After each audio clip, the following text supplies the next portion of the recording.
Le 15 juillet 1985, Léo Fournier, âgé de 7 ans, a disparu de son jardin à Verchères, un petit village où le crime n'existait pas. Pendant 33 ans, l'affaire est restée un mystère absolu, une blessure ouverte, qui a hanté sa famille et toute la communauté. Les recherches, les appels à témoins, les pistes explorées n'ont mené nulle part. Le dossier a été classé, puis rouvert, puis de nouveau abandonné, laissant les parents de Léo dans un purgatoire d'incertitude. Jusqu'à ce qu'une découverte, aussi improbable qu'inattendue, vienne tout changer. Un vieil animal de compagnie, poussé par un dernier instinct, a révélé une vérité que les humains n'avaient pas su trouver. Comment est-il possible que la clé de ce mystère soit restée enfouie pendant plus de 3 décennies, à quelques mètres seulement de l'endroit où tout le monde la cherchait? Avant de vous raconter comment une simple chaussure d'enfant, déterrée par un chien au seuil de la mort a permis de dénouer une tragédie gardée secrète pendant si longtemps, dites-nous dans les commentaires depuis quelle ville ou quel pays vous nous regardez. Et n'oubliez pas de vous abonner à la chaîne. Car croyez-moi, vous ne voudrez pas manquer la suite des événements que cette découverte a déclenchés. Ce n'est pas seulement l'histoire d'une disparition, mais celle d'un secret qui a rongé une communauté de l'intérieur, et de la loyauté incroyable d'un animal qui n'a jamais oublié. La vérité est parfois plus simple et plus terrible qu'on ne l'imagine, et elle se cachait là, juste sous leurs pieds, depuis le tout début. En 1985, Verchères était l'incarnation de la tranquillité provinciale française. Un de ces villages où les familles se connaissaient depuis des générations, où les portes des maisons n'étaient jamais verrouillées à double tour, et où les enfants jouaient dehors jusqu'au coucher du soleil, leur sécurité garantie par le regard bienveillant de tout le voisinage. C'était une époque de confiance, une bulle de paix, où la plus grande préoccupation était la météo pour la récolte à venir. Cette atmosphère de sérénité était le fondement de la vie communautaire, une certitude si profondément ancrée qu'elle semblait immuable. Personne n'aurait pu imaginer que ce cocon protecteur était sur le point d'être brisé de la manière la plus brutale qui soit, transformant la confiance en une suspicion lancinante, et la paix en une angoisse éternelle. Au cœur de cette quiétude vivait Léo Fournier. À 7 ans, il était un garçon rêveur, un peu timide, mais doté d'une imagination débordante qui captivait tous ceux qui prenaient le temps de l'écouter. Fils unique d'Hélène, une infirmière dévouée, et de Marc, un menuisier respecté, Léo était leur univers. Il passait ses journées à dessiner des cartes au trésor et à construire des cabanes dans le jardin, avec son inséparable compagnon, un jeune chiot Golden Retriever nommé Boussole. Son plus grand rêve était de devenir explorateur, de découvrir des mondes cachés. La vie de Léo était un tableau d'innocence et de bonheur simple, protégé par l'amour inconditionnel de ses parents. C'est précisément cette normalité qui a rendu sa disparition si inconcevable, si fondamentalement injuste. Ce 15 juillet était une journée d'été parfaite, chaude et paresseuse. Le soleil filtrait à travers les feuilles des arbres, dessinant des ombres dansantes sur l'herbe fraîchement coupée du jardin des Fourniers. Léo jouait près de la balançoire, son rire se mêlant au bourdonnement des insectes.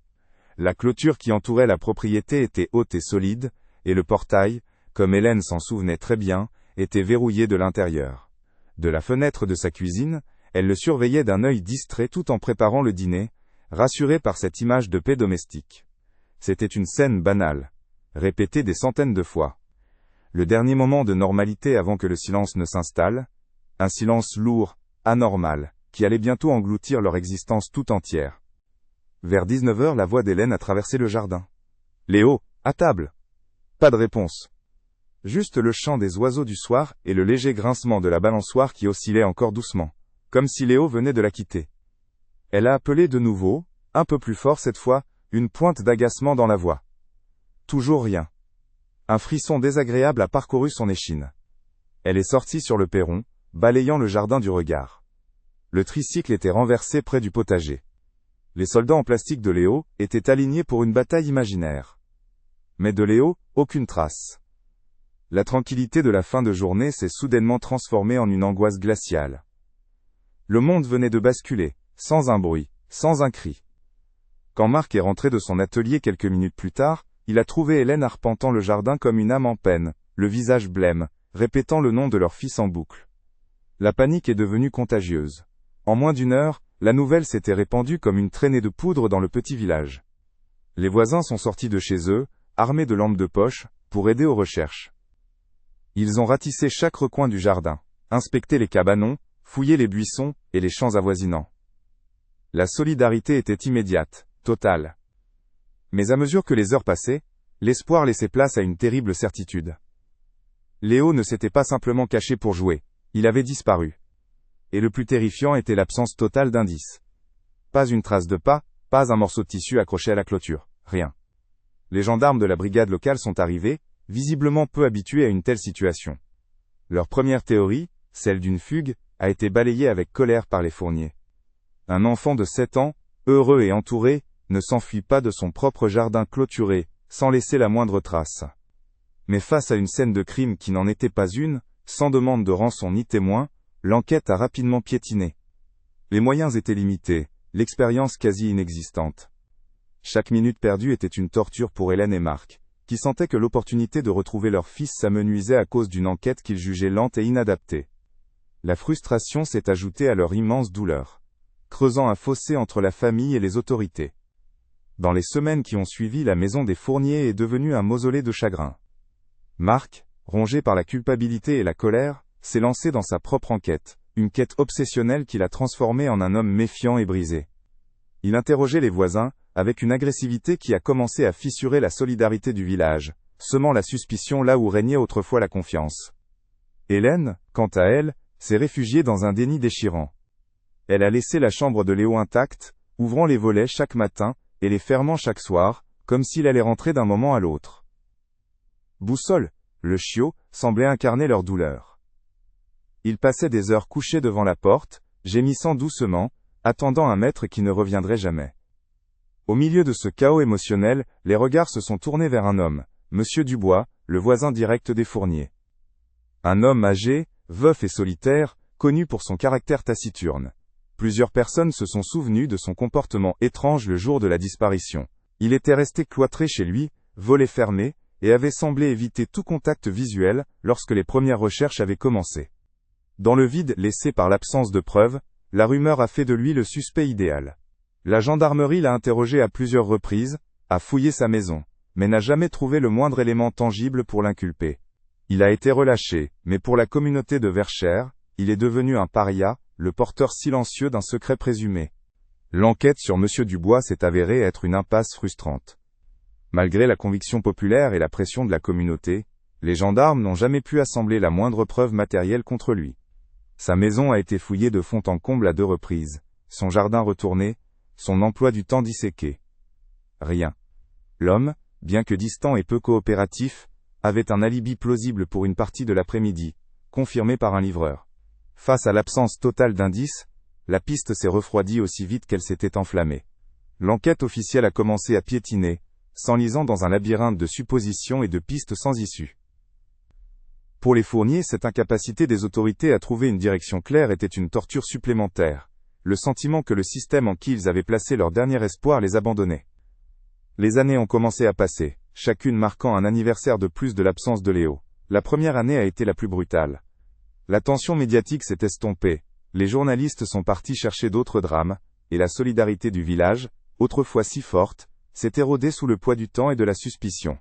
Les affiches avec le visage souriant de Léo ont jauni, puis se sont déchirées sous la pluie, symbole silencieux d'un espoir qui s'effritait. La vie à Verchères a repris son cours, mais avec une cicatrice invisible. Les parents laissaient moins leurs enfants jouer seuls, les portes se verrouillaient plus systématiquement. La disparition de Léo était devenue un conte effrayant que l'on se chuchotait, un rappel constant que le mal pouvait frapper n'importe où, même dans le plus paisible des jardins. Pour Marc Fournier, le temps n'a pas apaisé la douleur. Il l'a transformée en une obsession destructrice. Il a quitté son travail de menuisier, incapable de se concentrer sur autre chose que la recherche de son fils.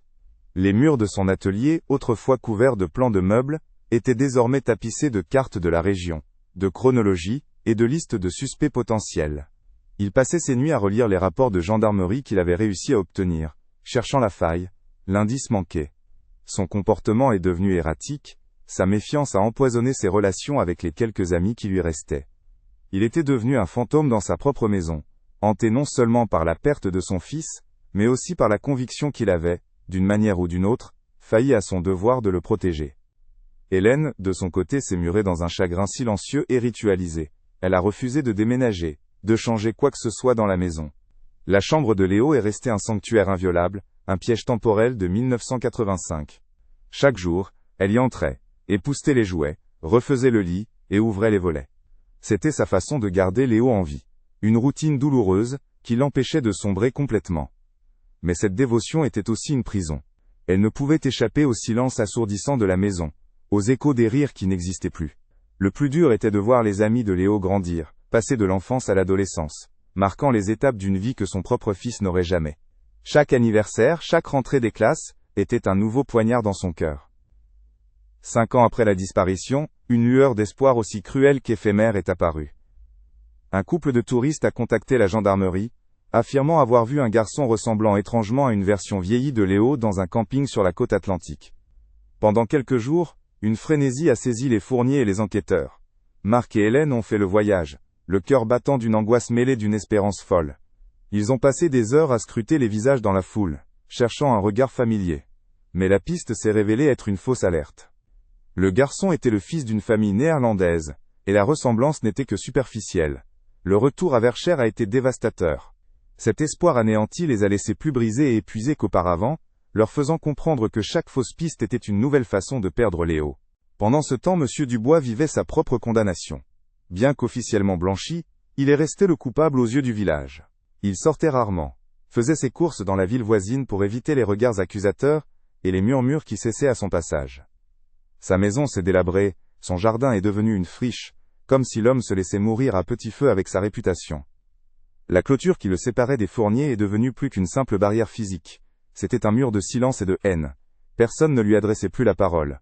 Il était devenu l'incarnation vivante du secret et de la peur qui rongeait Verchères. Un bouc émissaire pratique pour une communauté qui ne supportait pas l'idée que la vérité puisse être plus complexe, ou pire, totalement inaccessible. Au début des années 2000, le dossier de Léo Fournier a été officiellement classé « non élucidé ». Pour l'administration, ce n'était plus qu'une archive poussiéreuse. Pour les Fournier, c'était l'abandon final. La vie s'est installée dans une sorte de normalité anormale, une existence construite autour d'un vide. Marc a fini par reprendre un peu de travail, mais son regard restait perdu. Hélène a continué ses rituels, mais avec la résignation d'une gardienne de musée. Boussole, le chien, avait vieilli. Il n'attendait plus derrière la porte, mais passait ses journées, couché à l'ombre du grand chêne, le regard souvent tourné vers la clôture du voisin. Il était le dernier témoin vivant de cette journée de juillet, un gardien silencieux d'un souvenir, que les humains semblaient avoir renoncé à comprendre. Nous sommes en 2018. 33 années se sont écoulées, un temps si long, qu'il aurait dû effacer jusqu'au souvenir le plus vif. Mais pour Boussole, le vieux Golden Retriever des Fourniers, le temps n'avait pas de prise sur l'instinct. À presque 15 ans, il était devenu une ombre de lui-même, faible, le poil grisonnant et la vue presque entièrement perdue. Il passait ses journées à dormir, ne se levant que péniblement pour boire ou manger. Pourtant, un après-midi d'automne, une énergie étrange, presque surnaturelle, s'est emparée de lui. Il s'est traîné jusqu'au fond du jardin, vers la clôture qui séparait leur propriété de celle de l'ancien voisin, M. Dubois. Et là, à un endroit précis au pied d'un poteau, il a commencé à gratter la terre avec une frénésie que ses vieux os ne semblaient plus pouvoir supporter. Au début, Hélène l'a observé avec une tristesse attendrie, pensant qu'il s'agissait d'un dernier sursaut de folie sénile. Mais Boussole ne s'arrêtait pas. Ses pattes griffaient la terre sèche, sa respiration était rauque, mais une détermination inébranlable animait son corps épuisé. Marc est sorti, intrigué par l'insistance de l'animal. Il a essayé de le calmer, de le ramener à l'intérieur, mais le chien a grogné faiblement, refusant de bouger. Pendant près d'1 heure, il a continué son travail acharné, creusant un petit trou au pied du poteau de la clôture. Puis, soudain, ses griffes ont heurté quelque chose de moins souple que la terre. Il a tiré, s'acharnant, et a finalement extirpé un petit objet couvert de boue. Il l'a déposé au pied de ses maîtres avant de s'effondrer, haletant, sa mission apparemment accomplie. Le cœur d'Hélène s'est arrêté. Marc a ramassé l'objet avec des mains tremblantes. C'était une chaussure. Une petite chaussure d'enfant, rigide et déformée par les années passées sous terre. Ils l'ont rapportée à la maison, l'ont nettoyée délicatement sous un filet d'eau. La boue a cédé la place à un cuir bleu délavé, et à une semelle en caoutchouc usé. Il n'y avait aucun doute possible. C'était la chaussure de Léo. Celle qu'il portait le jour de sa disparition. La voir là, dans leurs mains, 33 ans plus tard, a été un choc d'une violence inouïe. Ce n'était pas une chaussure perdue au cours d'un jeu. Elle avait été enterrée. Délibérément. Cette simple constatation a fait voler en éclats des décennies de doutes et de théories. La vérité n'était pas loin. Elle avait toujours été là, à quelques mètres d'eux. Le lendemain, Marc a appelé la gendarmerie. La brigade locale avait changé, les anciens enquêteurs étaient à la retraite depuis longtemps. Le jeune capitaine qui a pris l'appel connaissait l'affaire Fournier, comme une vieille légende locale, un dossier classé, et poussiéreux. Il a d'abord réagi avec un scepticisme professionnel, habitué aux fausses pistes et aux appels de témoins bien intentionnés, mais peu fiables. Mais quand Marc a prononcé les mots, « Nous avons retrouvé sa chaussure. Elle était enterrée dans notre jardin », le ton a changé. Une chaussure d'enfant, retrouvée après plus de 3 décennies sur les lieux mêmes de la disparition, constitue un élément matériel nouveau et capital. Le dossier de Léo Fournier, endormi depuis si longtemps, a été officiellement et immédiatement rouvert. L'oubli n'était plus une option. Quelques jours plus tard, Verchères a vu revenir les uniformes et les véhicules de la gendarmerie, mais cette fois c'était différent. Une équipe de la section de recherche, spécialisée dans les cold cases, a été dépêchée sur place. Le jardin des Fourniers, ce sanctuaire de chagrin privé, est redevenu une scène de crime. Des rubans de balisage ont été tendus, délimitant un périmètre autour du poteau de clôture. Les techniciens en identification criminelle, avec leurs combinaisons blanches et leur matériel de pointe, ont commencé un travail méthodique et froid. Pour Hélène et Marc, voir ces étrangers analyser, photographier et prélever des échantillons de terre là où leur fils avait joué pour la dernière fois était une nouvelle épreuve, une intrusion nécessaire mais profondément douloureuse. Le passé ne revenait pas seulement, il était disséqué sous leurs yeux. L'attention des enquêteurs s'est rapidement concentrée sur le poteau de clôture lui-même. Pourquoi la chaussure avait-elle été enterrée précisément à cet endroit? En interrogeant Marc sur l'historique de la propriété, un détail crucial a émergé de sa mémoire. Il a expliqué que cette section de la clôture, rongée par l'humidité, avait été entièrement remplacée une dizaine d'années après la disparition de Léo, soit vers le milieu des années 90. Les anciens poteaux en bois avaient été arrachés, et de nouveaux avaient été scellés dans du béton. Cette information a été un véritable déclic pour les enquêteurs. Cela signifiait que la chaussure avait été enterrée avant le remplacement du poteau. Elle avait donc été cachée là peu de temps après la disparition de Léo, en 1985. La fenêtre temporelle venait de se resserrer de façon spectaculaire. Avec cette nouvelle chronologie, tous les regards se sont de nouveau tournés de l'autre côté de la clôture, vers la propriété de feu Monsieur Dubois. L'homme était décédé au début des années 2000, emportant ses secrets avec lui.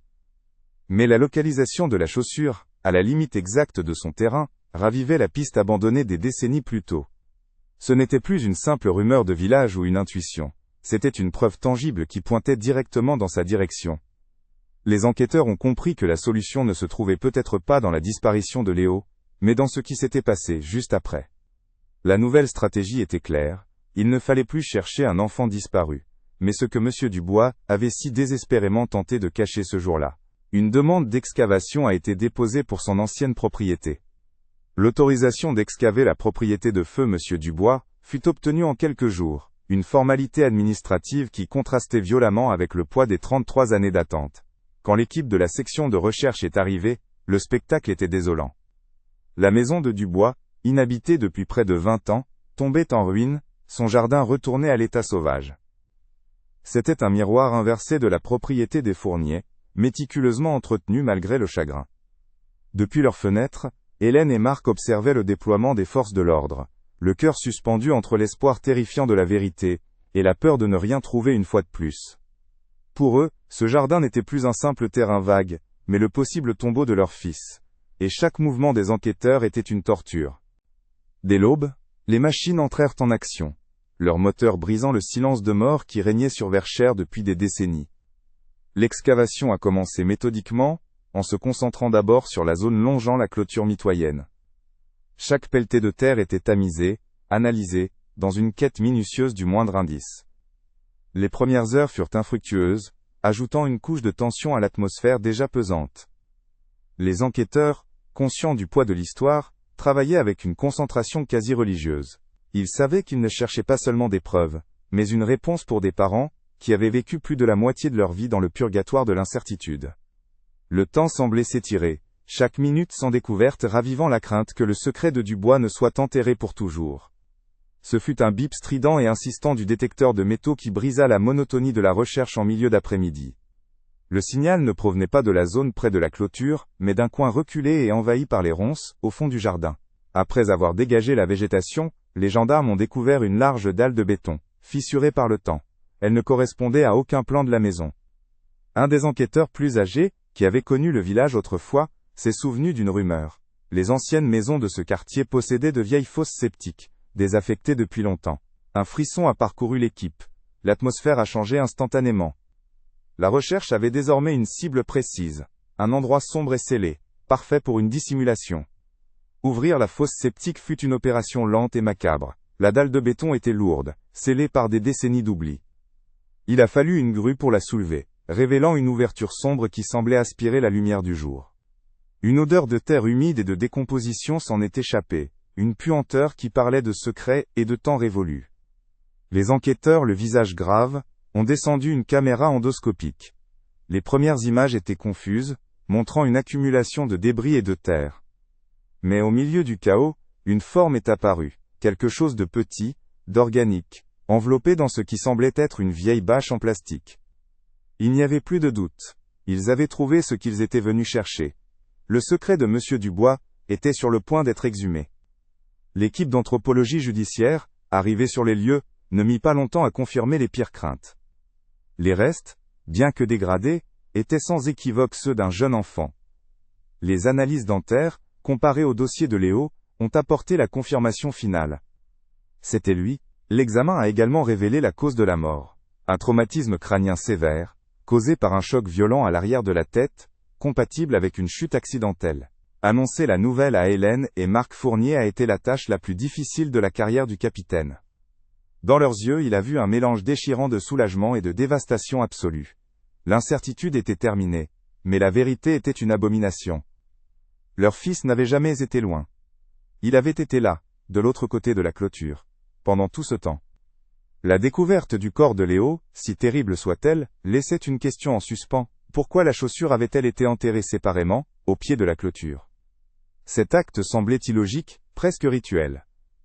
Poussés par cette interrogation, les enquêteurs sont retournés à l'endroit exact où Boussole avait creusé. Ils ont décidé de fouiller manuellement, avec plus de précaution. Centimètre par centimètre, ils ont retiré la terre autour de l'emplacement de l'ancien poteau.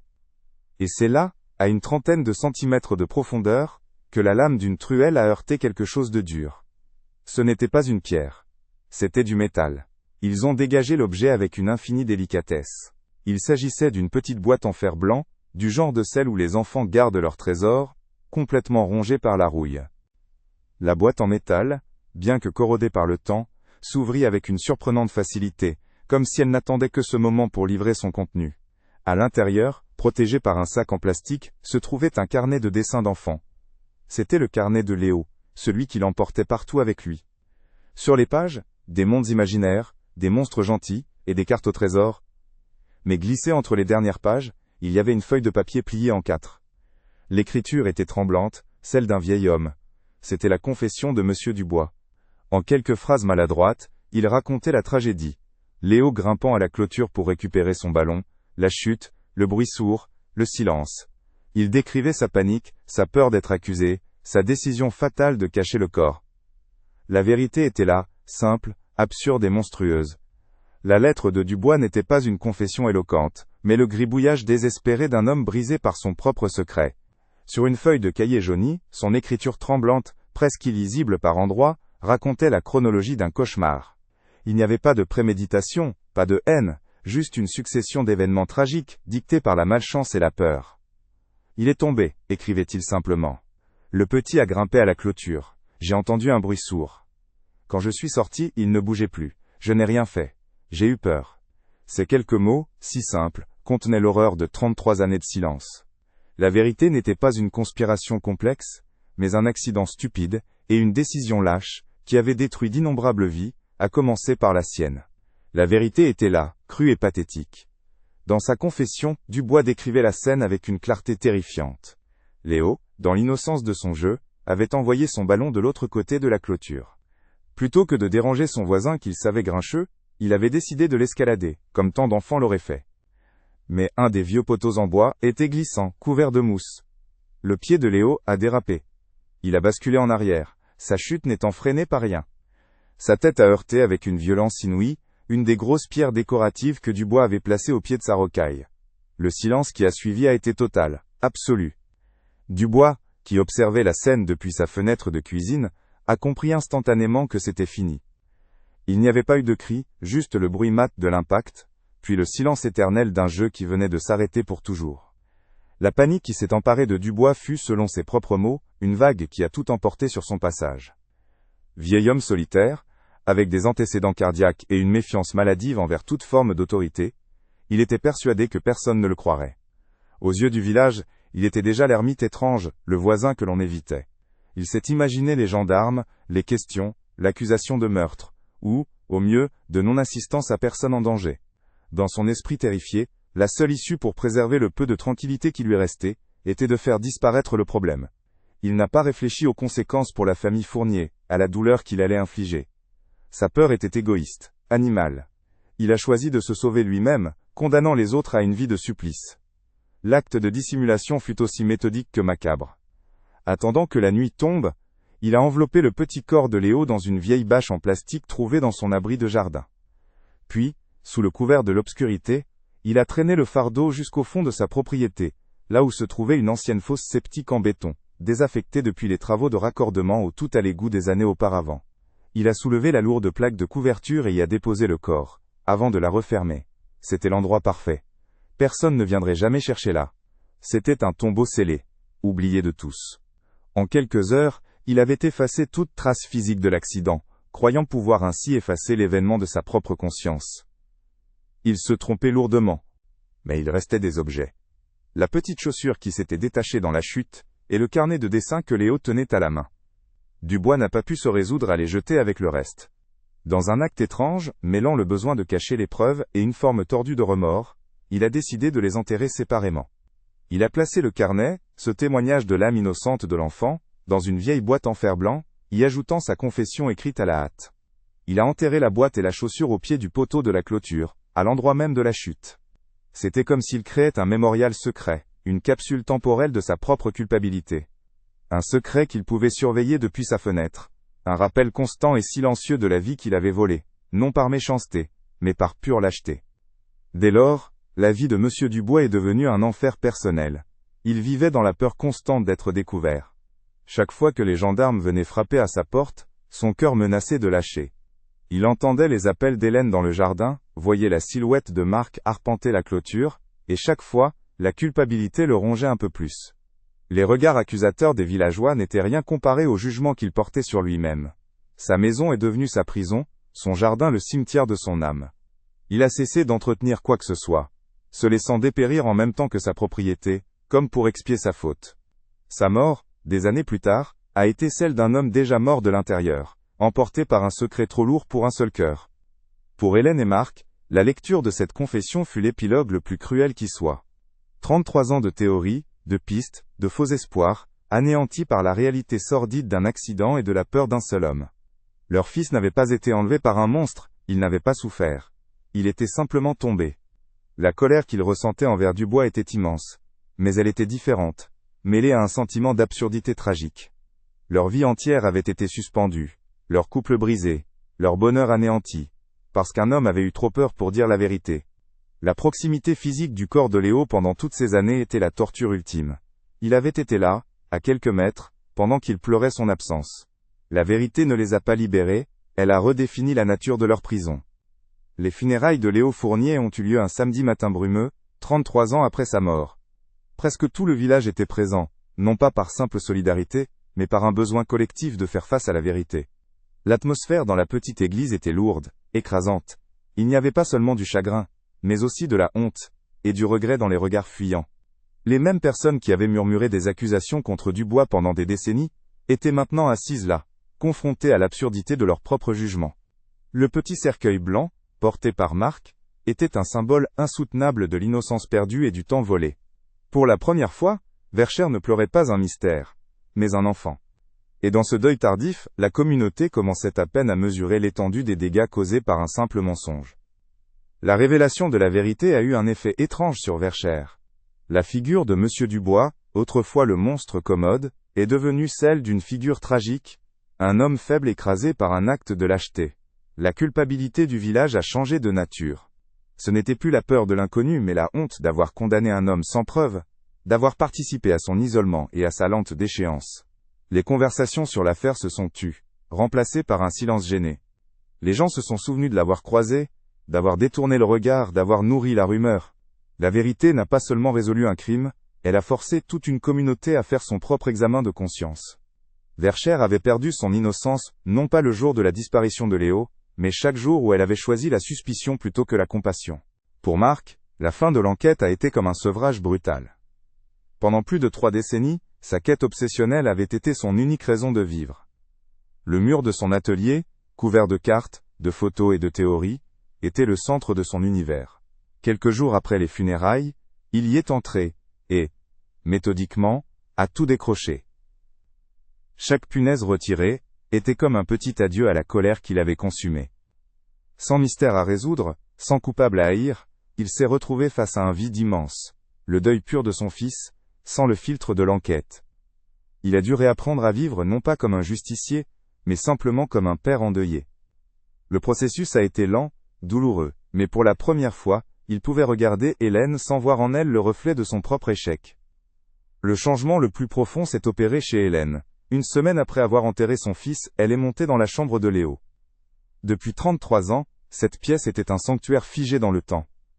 Avec une résolution calme et déterminée, elle a commencé à vider les tiroirs, à plier les petits vêtements, à ranger les jouets dans des boîtes en carton.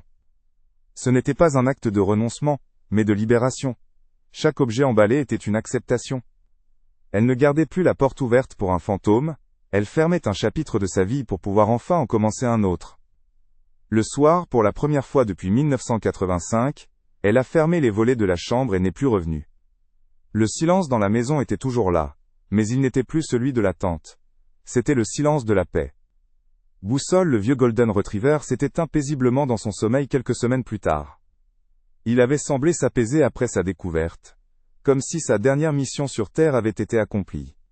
Il avait été le gardien fidèle d'un secret que les humains n'avaient pas su voir, le seul être vivant dont l'instinct n'avait jamais été corrompu par le temps ou la peur. Hélène et Marc l'ont enterré dans le jardin, près du grand chêne, non loin de l'endroit où il avait déterré la vérité. Sa mort a symbolisé la fin d'une époque, la fermeture définitive du dossier Léo Fournier. Le dernier témoin de cette journée tragique de juillet 1985 était parti, laissant derrière lui une famille qui, grâce à lui, pouvait enfin commencer à guérir, à vivre avec la vérité plutôt que de mourir dans le doute. 1 an plus tard, une petite plaque de bronze a été scellée sur un banc public, près de l'école primaire de Verschère. Elle disait simplement « À la mémoire de Léo Fournier, 1978 à 1985. Un enfant du village, jamais oublié. Les Fournier venaient parfois s'y asseoir, en silence. Ils n'étaient plus les parents d'un disparu, mais les parents d'un garçon, dont l'histoire était désormais connue. La douleur était toujours là, une cicatrice indélébile, mais elle n'était plus empoisonnée par l'incertitude. Ils avaient survécu à la pire des épreuves, non pas en trouvant le bonheur, mais en trouvant une forme de paix dans la vérité. La vie à Verschère avait repris son cours, mais avec une sagesse nouvelle, plus sombre. La leçon avait été apprise de la manière la plus dure. Les secrets les plus terribles sont souvent les plus simples. L'histoire de Léo Fournier ne s'achève pas sur une note de bonheur, mais sur la clarté brutale de la vérité. Pendant 33 ans, sa famille a vécu dans le pire des enfers, celui de l'imagination, où chaque scénario était plus terrible que le précédent. La découverte de ce qui s'est réellement passé, bien que dévastatrice, a mis fin à cette torture. Elle n'a pas ramené Léo, mais elle a permis à ses parents de le pleurer enfin pour ce qu'il était, un enfant victime d'un tragique accident, et non plus comme un fantôme sans sépulture. La vérité, aussi douloureuse soit-elle, a remplacé le chaos de l'inconnu par la structure du deuil. Elle a offert une fin à une histoire qui semblait destinée à n'en jamais avoir. C'est peut-être cela, le legs le plus important de cette affaire, la preuve que sans vérité, il ne peut y avoir de paix. Pour la communauté de Verschère, la résolution du mystère a été un électrochoc salutaire. Le village a dû faire face à sa propre histoire, à sa propre culpabilité. Pendant des décennies, M. Dubois avait été le monstre parfait, le bouc émissaire sur lequel projeter toutes les peurs. La révélation de sa lâcheté, plutôt que de sa méchanceté, a forcé les habitants à un examen de conscience collectif. Ils avaient ostracisé un homme qui, bien que coupable d'un acte terrible, était lui-même prisonnier de sa propre peur. La plaque commémorative installée près de l'école est plus qu'un hommage à Léo. C'est un rappel permanent pour le village de la fragilité de la justice populaire et des ravages que peuvent causer les rumeurs. Verschère a appris à ses dépens que le silence d'un homme peut être aussi destructeur que la haine d'une foule. Aujourd'hui, Hélène et Marc Fournier vivent une vie plus silencieuse. La quête obsessionnelle qui a défini leur existence a laissé place à un chagrin plus doux, plus intime. Ils ne sont plus les parents d'un enfant disparu, mais les gardiens de sa mémoire. On les voit parfois assis sur le banc qui porte le nom de Léo, regardant les enfants jouer, non pas avec amertume, mais avec une tristesse apaisée. Ils ont trouvé une nouvelle façon d'être ensemble, unis non plus par une bataille, mais par un souvenir partagé. Et dans leur histoire, la figure de Boussole reste centrale. Ce héros silencieux qui, par un acte d'amour et de loyauté ultime, a brisé 3 décennies de silence, et a offert à ses maîtres le seul cadeau qu'ils pouvaient encore recevoir, la possibilité